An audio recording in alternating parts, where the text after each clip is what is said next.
इस वीडियो में हम बात करेंगे आईपी एड्रेस के कुछ इंपॉर्टेंट पॉइंट्स के बारे में।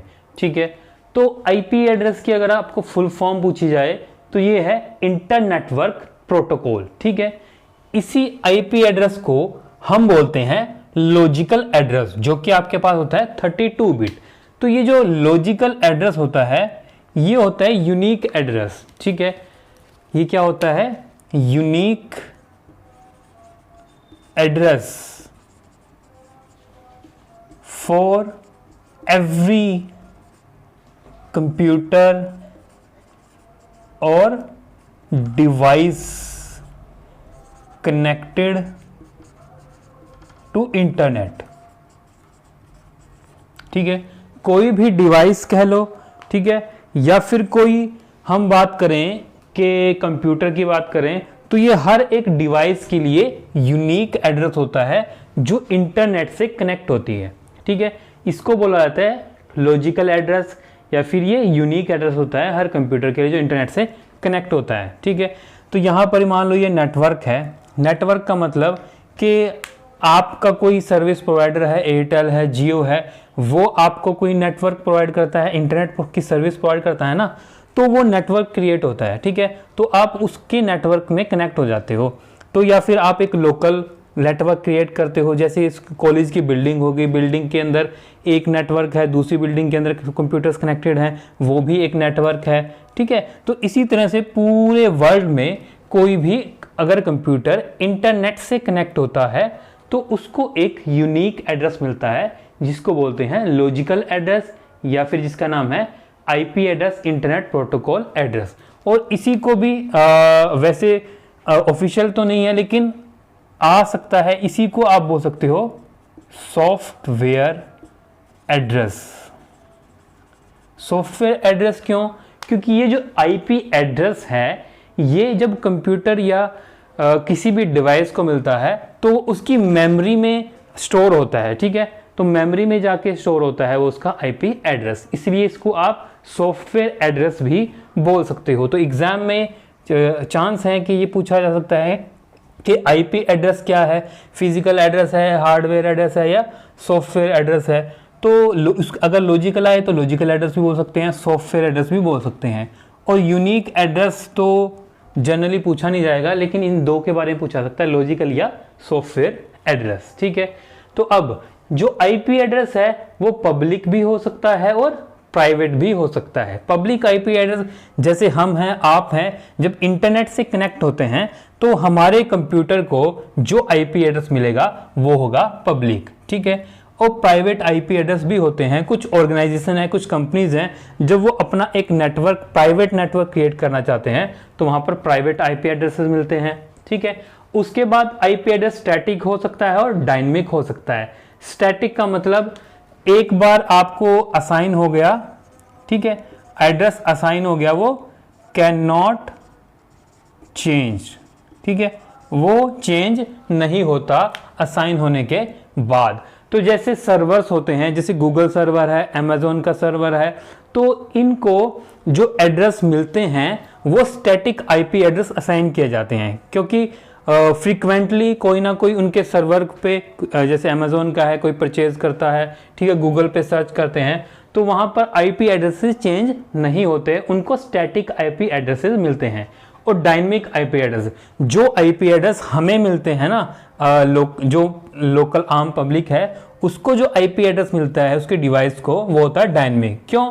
क्योंकि मान लो अगर कुछ 5 मिनट या आप 10 मिनट तक आप कंप्यूटर से कनेक्ट हुए, आपने कुछ सर्च किया, ठीक है, तो आपको पहले एक आईपी एड्रेस असाइन होगा, फिर आप कुछ ना कुछ कनेक्ट कर सकते हो इंटरनेट से।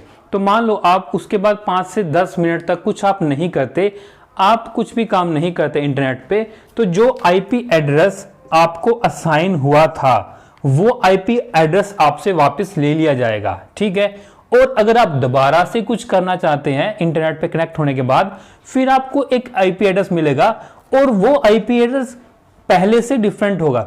सेम भी हो सकता है और डिफरेंट भी हो सकता है। चांसेस ज्यादा हैं कि जो आईपी एड्रेस 5 या 10 मिनट पहले आपको मिला था उसके अलावा कोई दूसरा आईपी एड्रेस आपको मिलेगा, ठीक है, क्योंकि ये डायनेमिकली एलोकेट होते हैं, ठीक है। अगर आप काम करते रहते हैं एफिशिएंटली तो वो चेंज नहीं होते, अगर आप आइडल रहते हैं तो वो आपका आईपी एड्रेस ले लिया जाता है और किसी और को असाइन होता है। अगर आप दोबारा कनेक्ट होते हैं फिर आपको आईपी एड्रेस असाइन होता है। तो यह डायनेमिक स्टैटिक बेसिकली सर्वर्स को असाइन होते हैं, पब्लिक हो सकता है, प्राइवेट हो सकता है, ठीक है। उसके बाद आईपी एड्रेस हो सकता है दो टाइप का, यूनिकास्ट और ब्रॉडकास्ट। इसको कहते हैं कास्टिंग ऑफ आईपी एड्रेस, ठीक है। तो आईपी एड्रेस यूनिकास्ट हो सकता है, ब्रॉडकास्ट हो सकता है। यूनिकास्ट का क्या मतलब है?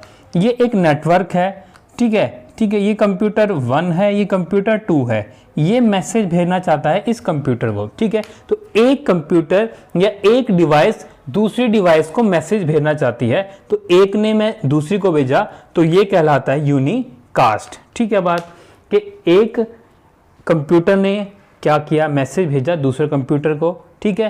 तो इस कंप्यूटर का कोई आईपी एड्रेस होगा, ठीक है, IP1, इसका आईपी एड्रेस होगा IP2, ठीक है। तो क्या होगा कि जब मैसेज भेजा जाएगा, ठीक है, मैसेज भेजा जाएगा, उसमें होता है सोर्स एड्रेस और डेस्टिनेशन एड्रेस। सोर्स एड्रेस तो जो भेज रहा है उसका आईपी एड्रेस, और डेस्टिनेशन एड्रेस का मतलब जिसको भेजा जा रहा है उसका आईपी एड्रेस, ठीक है। तो यहां पर एक ही एड्रेस यूज किया गया है डेस्टिनेशन में, जिसको एक ही कंप्यूटर को भेजना है, तो ये कहलाता है यूनिकास्ट, ठीक है। अब आता है ब्रॉडकास्ट। ब्रॉडकास्ट में हमारे पास दो टाइप होती हैं, एक होती है लिमिटेड ब्रॉडकास्ट, एक होती है डायरेक्ट ब्रॉडकास्ट, ठीक है। लिमिटेड ब्रॉडकास्ट का मतलब when destination address have all ones in IP address, ठीक है।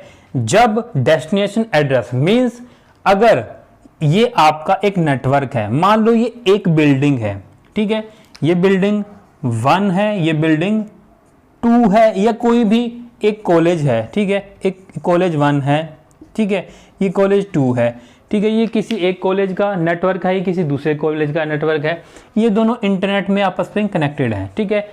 और ये कॉलेज के अंदर आपस में सारे कंप्यूटर कनेक्टेड हैं, ठीक है, और इंटरनेट से भी कनेक्टेड हैं। जब मान लो एक कॉलेज के अंदर एक कंप्यूटर है C1, ठीक है, वो एक सिंगल मैसेज बाकी सारे कंप्यूटर्स को भेजना चाहता है एक ही नेटवर्क के अंदर, मतलब कि एक ही कॉलेज के अंदर सारे कंप्यूटर आपस में कनेक्टेड हैं, और इसी सेम कॉलेज में एक computer with in same college बाकी सारे कंप्यूटर्स को मैसेज भेजना चाहता है। तो उस केस में क्या होगा, क्योंकि मान लो यहां पर ये एक कंप्यूटर है, यहां पर इसने 1 2 3 4 5 बाकी 4 कंप्यूटर्स को सेम मैसेज भेजना है ना, तो यहां पर तो इसका एक आईपी एड्रेस होगा, ठीक है, और डेस्टिनेशन में तो इन 5 का एड्रेस आना चाहिए ना। तो ऐसा तो नहीं है कि हम उन 5 का, ये तो 5 कंप्यूटर ना, 100 हो सकते हैं, 200 हो सकते हैं, तो क्या मैसेज में हम उन 100-200 कंप्यूटर्स का आईपी एड्रेस डालेंगे? नहीं। उसके लिए क्या किया जाएगा, क्योंकि सेम मैसेज है, सबको जाना है, तो उसके लिए क्या किया जाएगा, एक स्पेशल एड्रेस होगा जिसको हम कहते हैं लिमिटेड ब्रॉडकास्ट एड्रेस। क्या कहा उसको? Limited broadcast address.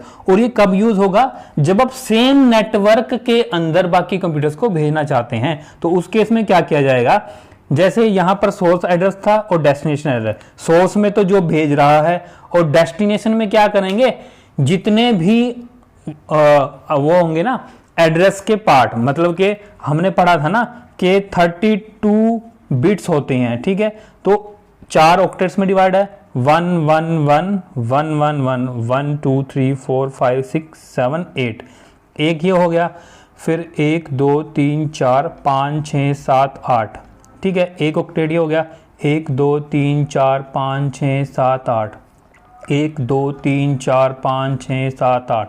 इस तरह से हमने क्या किया, ये जो डेस्टिनेशन एड्रेस था इसके अंदर सारे की सारी बिट्स क्या कर दी, 1 कर दी, और जब सारी की सारी बिट 1 हो गई तो ये क्या बन जाता है 255।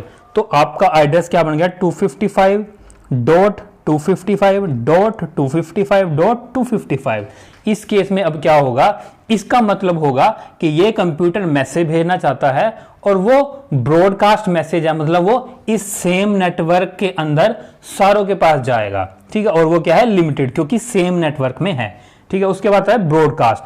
ब्रॉडकास्ट एड्रेस तब भेजा जाएगा जब एक कंप्यूटर किसी एक नेटवर्क में है और वो किसी दूसरे नेटवर्क के बाकी सारे कंप्यूटर्स को भेजना चाहता है। ठीक है, क्या कहा कि किसी एक नेटवर्क का कंप्यूटर दूसरे नेटवर्क के कंप्यूटर्स बाकी सारे को भेजना चाहता है, तब यूज होगा डायरेक्टेड ब्रॉडकास्ट एड्रेस। उस केस में क्या होगा, यहां पर यूज किया जाएगा जो होस्ट आईडी पार्ट है ना, उस सब में 1 लिख दिया जाएगा। मान लो ये एक आईपी एड्रेस है, ये क्लास ये 16 से स्टार्ट है ना, तो ये क्या है, क्लास ए का एड्रेस है। ठीक है, क्लास ए में क्या होता है, 8 बिट तो होती है नेटवर्क आईडी और 24 होती हैं होस्ट आईडी। ठीक है ना, क्लास ए के अंदर आपके पास 8 बिट नेटवर्क आईडी होती हैं और 24 होस्ट आईडी। तो हमने क्या किया, कहा कि जब डायरेक्टेड ब्रॉडकास्ट की बारी आएगी ना, तो होस्ट आईडी पार्ट में सब में 1 पुट कर दिया जाएगा। ठीक है, तो होस्ट आईडी में 24 बिट है, तो 255.255.255 ये 24 बिट्स आ गई होस्ट पार्ट में, और ये है नेटवर्क आईडी। ठीक है, नेटवर्क आईडी में नेटवर्क का मतलब, अब यहां पर नेटवर्क आईडी का मतलब क्या है, ये एक नेटवर्क है, ये एक नेटवर्क है। तो जैसे कंप्यूटर की आईडी है ना आईपी एड्रेस, तो यहां पर नेटवर्क की भी आईडी होती है, तो उसको आप बोलते हैं नेटवर्क आईडी। ठीक है, तो ये एक नेटवर्क है, इसकी नेटवर्क आईडी होगी और इसकी एक नेटवर्क आईडी होगी। तो हमने बताया हुआ है क्लास ए के अंदर 8 बिट होती है नेटवर्क आईडी, तो यहां पर ये नेटवर्क आईडी तो एज इट इज रहेगी। ठीक है, तो इस जैसे 16 का मतलब है, ये मान लो इस नेटवर्क आईडी का हिस्सा है, तो यहां पर ये 16.0.0.0 ये एक आईपी एड्रेस बन गया ना। तो ये आईपी एड्रेस क्या है, मान लो इस नेटवर्क की नेटवर्क आईडी है, तो 16 तो इस नेटवर्क की आईडी हो गई और 255 24 बिट्स होगी ना, ये मतलब ये सारे के सारे कंप्यूटर्स के पास ये मैसेज जाएगा। ठीक है, इस तरह से ये यूनिकास्ट और ब्रॉडकास्ट का कंसेप्ट है। ठीक है, उसके बाद अब ये जो हम मैसेज भेजते हैं ना एक कंप्यूटर से दूसरे में, एक नेटवर्क से दूसरे नेटवर्क में, तो उसमें कुछ रूल्स फॉलो करने पड़ते हैं। ठीक है, उन रूल्स को कहते हैं प्रोटोकॉल। तो हमारे पास ये जो आईपी है ना, ये भी क्या है, इंटर नेटवर्क प्रोटोकॉल है। तो हमारे पास आईपी के 2 वर्जन हैं, एक होता है IP inter network protocol version 4, internet protocol version 6। तो जो क्वेश्चन एग्जाम में पूछा जा सकता है कि IPv4 कितने बिट का है या IPv6 कितने बिट का है। IPv4 होता है 32 बिट्स का और IPv6 होता है 128 बिट्स का। ठीक है बात। तो और जब ये हमने बात की थी ना कि एक कंप्यूटर ने दूसरे, ये आपको याद रखना है कि बिट्स कितने कितने बिट्स का होता है। एक कंप्यूटर दूसरे कंप्यूटर को मैसेज भेजता है। ठीक है, एक कंप्यूटर दूसरे कंप्यूटर को मैसेज भेजता है, तो मैसेज जो होता है हमारे पास यहाँ पर, मैसेज को डिवाइड कर दिया जाता है पैकेट्स में। ठीक है, तो मैसेज जो जाता है वो जाता है पैकेट्स की फॉर्म में। ठीक है, तो यहाँ पर पूछा जा सकता है कि यहाँ पर मैसेज, यहाँ पर क्या यूज़ होता है, यहाँ पर होता है पैकेट्स। ठीक है, और इन पैकेट्स को बोला जाता है डेटाग्राम। ठीक है, ये बात आपको याद रखनी है कि इन जो प्रोटोकॉल्स में मैसेज यूज़ होता है वो पैकेट्स की फॉर्म में होता है और इन पैकेट्स को बोलते हैं डेटाग्राम। तो ये कुछ पॉइंट्स हैं आपके जो आईपी एड्रेस या आईपी से रिलेटेड हैं। ये सारे पॉइंट्स आपको याद रखने, एग्जाम पॉइंट ऑफ व्यू से ये इम्पोर्टेंट है। ठीक है बात, इसमें अगर कुछ रहता है तो ठीक है, ये पॉइंट्स आपको याद रखने हैं, इन पॉइंट्स को आप नोट डाउन कर लें।